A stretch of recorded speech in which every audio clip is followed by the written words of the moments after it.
दोस्तों, सुजलॉन एनर्जी की बात करें तो स्टॉक ने फ्राइडे को 14 साल का जो रिकॉर्ड था उसको तोड़ दिया।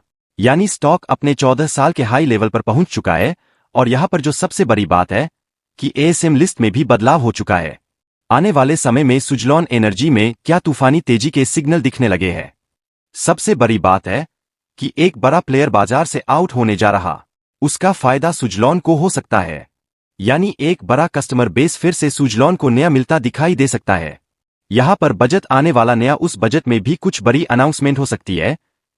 तो हेलो दोस्तों, आप ये वीडियो देख रहे हैं तो मैं आपको बता दूं कि यह वीडियो ट्रेडिंग से रिलेटेड है। तो यह आप मेरी बातों को मैं एक मेरा अनुमान बताता हूं। अगर आप इनको यूज़ करते हैं तो इसमें मेरी कोई जिम्मेदारी नहीं होगी। और ऐसे वीडियो अगर आप देखना पसंद करते हैं तो हमारे चैनल को सब्सक्राइब जरूर कर लें, जिसकी जानकारी आप इस वीडियो के माध्यम से शेयर करेंगे।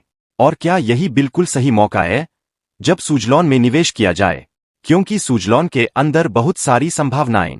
सुजलॉन अपने सेक्टर की लीडर कंपनी है और सरकार से ग्रीन सेक्टर को पूरा अपना सपोर्ट दे रही है। यह स्टॉक वाकई में आने वाले में बड़ा मल्टीबैगर बन सकता है। और अपनी हाई प्राइस से बहुत नीचे तो क्या इन्वेस्टमेंट करना चाहिए, जानेंगे इस वीडियो के माध्यम से। लेकिन उससे पहले अगर आप पहली बार हमारे चैनल पर आए तो चैनल को सब्सक्राइब कर दीजिए, एक बेल आइकॉन दबा दीजिए ताकि जब भी नया वीडियो बने पहला नोटिफिकेशन आपको मिले। वीडियो पसंद आए तो लाइक शेयर कीजिए। चलो फ्रेंड्स, वीडियो स्टार्ट करते हैं। मैं हूं आपका दोस्त एसपी दवे और मार्ग। अपने चैनल ऑनलाइन कमाई में आपका बहुत बहुत स्वागत है। तो फ्राइडे के कारोबार की बात कर ले तो देख सकते हैं कि यहां पर इंट्राडे में 56.45 का बीएसई में हाई बना। यह बिल्कुल एक बहुत ही जबरदस्त हाई बने। 14 साल के बाद बहुत शानदार इसने दौड़ लगाई। और जो लोग कह रहे थे कि सुजलॉन का स्टॉक अब इतना नहीं दौड़ेगा, नीचे आ जाएगा लेवल पर, कई लोग तो कल्पना करके बैठे कि फिर से 8 रुपए हो जाएगा। लेकिन ऐसा हुआ नहीं।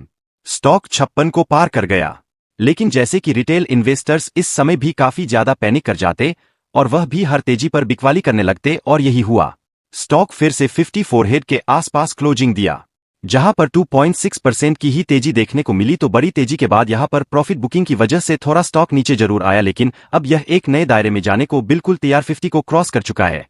तो अब देख सकते हैं कि फिर से उस लेवल से ऊपर जाने को तैयार है। अब सुजलॉन के लिए जो सबसे बड़ी गुड न्यूज है कि यह एएसएम लिस्ट स्टेज 2 से स्टेज 1 में शिफ्ट कर लिया गया है। कल अब आपको पता ही होगा कि यह 22 अप्रैल 2024 से लेकर 7 जून 2024 तक स्टेज 4 में था, जिसकी वजह से इसके अंदर इंट्राडे ट्रेडिंग रोक दी गई थी।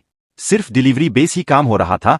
और फिर आप देखिए कि 7 जून 2024 से लेकर 21 जून 2024 तक यह स्टेज 3 में रहा। उसके बाद 21 जून 2024 से 5 जुलाई 2024 तक यह स्टेज 2 में रहा और अब फाइनली स्टेज 1 में आ चुका है। 5 जुलाई को और लग रहा है कि स्टेज अब जल्द ही एएसएम लिस्ट से भी बाहर हो जाएगा। यह इसके लिए काफी बड़ा शुभ संकेत है। अब आप देखिए कि लगातार जैसे कि अपर सर्किट, लोअर सर्किट के दौर से स्टॉक बाहर निकल चुका है, तो एएसएम लीड से भी बाहर जाएगा। यानी अब देख सकते हैं कि इस स्टॉक को लेकर सेबी को कोई डाउट नहीं है। इसकी जो परफॉर्मेंस है वह नॉर्मल बाजार के हिसाब से चल रही है। इसमें कोई गेम नहीं चल रहा है और इसीलिए इसको एएसएम लीड से धीरे धीरे बाहर किया जा रहा है। अब आप देख सकते हैं कि पिछले 5 ट्रेडिंग सेशन से लगातार स्टॉक के अंदर तेजी बनी, भले कम लेकिन तेजी बन रही है। करीब 6.5% की तेजी देखने को मिली है और अब एक संभावना पॉजिटिव बनने लगी है। यहां पर लगातार इसको काफी सारे ऑर्डर मिले, बड़े बड़े। अब पिछले महीने देखें तो यहां पर एमपीआई की तरफ से इनको 1.95 मेगावाट का ऑर्डर मिला। 11 जून को ही इससे पहले भी देखें तो यहां पर जूनिपर ग्रीन की तरफ से इनको आखिरी सप्ताह में ऑर्डर मिला था। आदित्य बिरला ग्रुप और ओएसिस ग्रीन हाइब्रिड की तरफ से भी इनको ऑर्डर मिला। यानी जो बड़े बड़े क्लाइंट लगातार ऑर्डर दे रहे हैं। इसकी परफॉर्मेंस देखें तो 2024 में स्टॉक ने 47% का रिटर्न दिया है और आप देख सकते हो कि 56.45 का इसने एक फ्रेश हाई बनाया और अब स्टॉक यहां से तेजी से दौड़ने को तैयार हो चुका है। सुजलॉन के लिए जो सबसे बड़ी गोल्डन अपॉर्चुनिटी है कि सीमेंस इंडिया से अपने बिजनेस को बंद कर रहे और यहां से एग्जिट कर रहे हैं। तो सीमेंस सुजलॉन के बाद सेकंड नंबर की विंड टरबाइन सेक्टर की कंपनी है और जो इतनी बड़ी कंपनी जब इंडिया से अपना बिजनेस समेट रही है तो उसकी जो क्लाइंट है वह सुजलॉन के पास आ सकते हैं।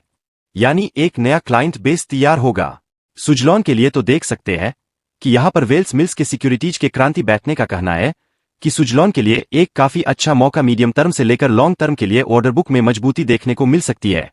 सीमेंस के एग्जिट होने से तो यह एक अच्छा मौका निकल कर आ रहा है। इस समय इसके अलावा देखें तो सुजलॉन एनर्जी हर तरह से अपने बिजनेस को लेकर किसी भी प्रकार के इस समय इल्जाम को तैयार नहीं है। यानी किसी प्रकार का उन पर इल्जाम लग रहा है तो वह जल्द से उसका निपटारा भी कर रहे हैं। पिछले दिनों जो इंडिपेंडेंट डायरेक्टर ने कहा था कि उनकी जो कॉर्पोरेट गवर्नेंस है उसको लेकर उनके कुछ सवाल है, तो तुरंत ही उन्होंने खेतान एंड कंपनी को अपॉइंट कर दिया, जो लॉ फर्म है, इनके पूरे बिजनेस को ऑडिट करेगी। जो भी प्रॉब्लम है उसका यहां पर सॉल्यूशन निकाला जाएगा। एक तरह से देखें तो कंपनी कोई छुपाने को तैयार नहीं है। कंपनी हर तरह से पारदर्शी तरीके से काम करके आगे बढ़ना चाहती है। तो ये जो फैसला है कि एक लॉ फर्म को अपॉइंट कर लिया गया उनके बिजनेस को पूरी तरह से जांच करने के लिए, इससे विश्वास बनता है इन्वेस्टर के बीच में, और ये सारी बातें साबित कर रही है कि आने वाले समय में सुजलॉन एक अच्छा रिटर्न हमें दे सकती है अगर हम इसको लॉन्ग टर्म के लिए होल्ड करें तो। दूसरी तरफ अगर आप देखें तो सरकार की तरफ से भी कुछ बड़े अनाउंसमेंट होंगे, क्योंकि बजट 2024 आमने सामने होगा और इस बजट के अंदर ग्रीन एनर्जी सेक्टर को लेकर सरकार शानदार फैसले ले सकती है। तो यह देख सकते हैं कि पिछले 5-10 सालों से सरकार ग्रीन सेक्टर को प्रमोट करिए, पॉलिसी स्टेबिलिटी की तरफ ध्यान दिया जा सकता है, इन्वेस्टमेंट की तरफ ध्यान दिया जा सकता है, प्राइवेट प्लेयर को किस तरह से निवेश के लिए प्रेरित किया जाए उसके ऊपर सरकार फोकस कर सकती है, और इसके लिए जरूरी है कि जीएसटी में बेनिफिट दिया जाए। इसके अलावा देखें तो सब्सिडी प्रदान की जाए तो बजट में बहुत कुछ देखने को मिल सकता है। यानी सबसे बड़े निवेशकों को चाहिए कि पॉलिसी में स्टेबिलिटी चाहिए। बार बार पॉलिसी में बदलाव होने से जो निवेशक है वह किसी सेक्टर में एंट्री करने से डरते हैं। तो अब आप देख सकते हैं कि आने वाले 18 से लेकर 24 महीने तक जो एक तरह से पॉलिसी में स्टेबिलिटी जो है आने वाले में इस सेक्टर को एक बड़ा बूस्ट प्रदान कर सकती है। यह जेएसडब्ल्यू एनर्जी की तरफ से उनके एमडी का कहना है। तो अब आप समझ सकते हो कि सरकार कुछ बड़े फैसले ले सकती है। Special green hydrogen mission launch किया है, जिसके लिए विंड एनर्जी और सोलर जे के बिजली को ज्यादा से ज्यादा निर्माण करना होगा, जिससे कि माध्यम से ग्रीन हाइड्रोजन बनाया जाए और इसको फिर एक्सपोर्ट किया जाए, जैसे ग्लोबल हब बनना चाहता है इंडिया। तो इसमें आप देख सकते हैं इसके लिए सरकार की तरफ से कुछ बड़े और यहां पर इंसेंटिव देने की तरफ से अनाउंसमेंट हो सकती है। सबसे बड़ी बात है कि सरकार ने 5 ईयर गीगावाट की कैपेसिटी का टारगेट सेट कर दिया। 2030 तक के लिए इसे कम से कम 50 गीगावाट की कैपेसिटी पर ईयर के हिसाब से ऐड करनी होगी, तो सरकार इसके लिए ऑलरेडी कमर कस चुकी है। फाइनेंशियल ईयर 24 की बात करें तो solar installation capacity 12 unit gigawatt के आसपास पहुंची है, और यहां पर देखिए जो विंड एनर्जी है वह 2.27 गीगावाट के आसपास नहीं हुई है, और टोटल देखें तो 15.27 गीगावाट की कैपेसिटी हुई। यह 2024 में फिलहाल जो बड़ा हिस्सा है वह सोलर एनर्जी का है। विंड एनर्जी अभी भी काफी पीछे है, लेकिन सरकार चाहती है कि आने वाले समय इसमें और तेजी लाए, जो अभी रिसेंटली ही 1 गीगावाट के टेंडर जारी करने का अनाउंस किया तमिलनाडु और गुजरात में। इससे हम कह सकते कि अब विंड एनर्जी के ऊपर भी सरकार का पूरा फोकस है, और आने वाले समय सरकार यह भी चाहती है कि छोटे छोटे विंड टरबाइन भी नए बनाए जाए जो घर के ऊपर सेट किए जाए, जिससे सोलर रूफटॉप लगाए तो वैसे ही आप देखें तो टेरेस के ऊपर विंड टरबाइन लगाया जाए, जहां पर कम जगह में भी बिजली की निर्माण की जा सके। तो यह भी एक बड़ा पहल है, और इसमें अगर सक्सेस हो जाती है तो एनिमल्स में जबरदस्त तेजी आ सकती है। सरकार इस समय ग्रीन हाइड्रोजन ऑफशोर और एनर्जी स्टोरेज पर काम कर रही है। तो कुल मिलाकर देख सकते हैं कि यह बहुत ही बड़ा मौका है। सरकार चाहती है कि ज्यादा इंस्टॉल कैपेसिटी बढ़े, तो सामने जो कॉर्पोरेट हाउस है जो इस सेक्टर से संबंधित कंपनी है वह चाहती है कि जीएसटी में उनको बेनिफिट दिए जाए, ताकि जो इनपुट कॉस्ट है उनकी घटे तो सरकार इसके ऊपर राहत दे सकती है। जो भी चाहे सोलर मॉड्यूल हो, विंड टरबाइन हो या इलेक्ट्रो लेयर से उसके ऊपर इस समय जो देखो रेट लग रही है उसको कम करने की संभावना देखी जा सकती है। तो आने वाले समय ये बहुत सारी बातें जो साबित करती है कि सुजलॉन आने वाले में हमें जबरदस्त रिटर्न दे सकता है, और मार्केट एक्सपर्ट भी बहुत ज्यादा इस समय बुलिश सेक्टर को लेकर, ऐसे में लॉन्ग टर्म का नजरिया लेकर सुजलॉन का यह निवेश का सही मौका है। अब इस स्टॉक ने जैसे कि अपनी एक 14 साल के पहले की हाई बना दी, साबित कर दिया कि सुजलॉन यहां से दौड़ने को तैयार है।